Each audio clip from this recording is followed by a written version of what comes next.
এখনও তাহলে বেঁচে রয়েছি। চিকিৎসার আশায় হসপিটালে চলে গিয়েছিলাম, গিয়েই প্রথমে ওই ফর্ম ফিল আপ করলাম। তো ভিড় হয়েছে যে কীভাবে দেখাবো বুঝতে পারছিলাম না, তবুও এখানে পরিবেশটা খুবই ভালো ছিল। এক এক করে সবাই আসছিল, লাইনের মধ্যে আমি বসে কিন্তু দেখাচ্ছিলাম। এই হসপিটাল হচ্ছে এটা, অনেকে গিয়েছে হয়তো। এটা হচ্ছে বর্তমান আমাদের লাক্সারি রুম। এটা থেকে বের হয়ে কিন্তু রওনা দিয়ে দিই হাঁটা পথে।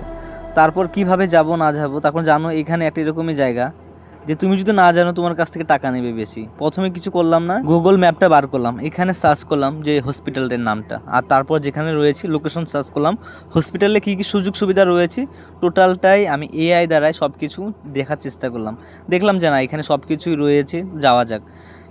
কীভাবে গেলাম, টোটালটাই হেঁটে চলে গেলাম। আধা ঘন্টার রাস্তা ছিল, এখানে 28 মিনিট দেখাচ্ছি। 28 মিনিটের মধ্যে আমরা 30 মিনিটের মধ্যেই পৌঁছে যাই। সেটা হচ্ছে কলেজ। এখানে গিয়ে শুনলাম যে এখানে হবে না চিকিৎসা, আমাদের হসপিটালে যেতে হবে। তো এখানে আসলাম ইমার্জেন্সি, যেখানে কম্পাউন্ড মানে কী জানি বলে এটাকে, তোমরা একটু বলে দিও। যাই হোক, এখান থেকে কিন্তু আমরা প্রথমে ফর্ম ফিল আপ করতে হয়, যেহেতু এখানকার সিস্টেমটা টোটালটাই আলাদা। যতক্ষণ তুমি ফর্ম ফিল আপ না করবে, আধার কার্ড না দিবি, ততক্ষণ তোমার বায়োডাটাটা হয়ে আসবে না।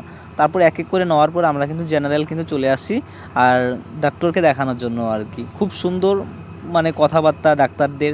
যাই হোক, আমাদের খুব ভালো লেগেছে আর কি। বিশেষ আমার অনেকটাই ভালো লেগেছে পরিবেশটা। একটু সম্মান দিয়েও কথা বলে, টোটালটাই হচ্ছে হিন্দিতে। আর এখানে অনেক কিছু নাম ছিল, যে যে ডাক্তার দেখাবে এখানে এসে ডাক্তার দেখাতে পারো। অনেক কিছু চিকিৎসা হয়, ক্যান্সারের চিকিৎসা থেকেও এভরিথিং 24 ঘন্টায় খোলা রয়েছে এখানে, ওষুধ থেকে ধরে সব কিছু। আমি আর আমার দাদা গিয়েছিলাম। বাইরে হসপিটালে কখনো ডাক্তার দেখিয়েছো? কেমন অভিজ্ঞতা হয় বাইরের হসপিটালে?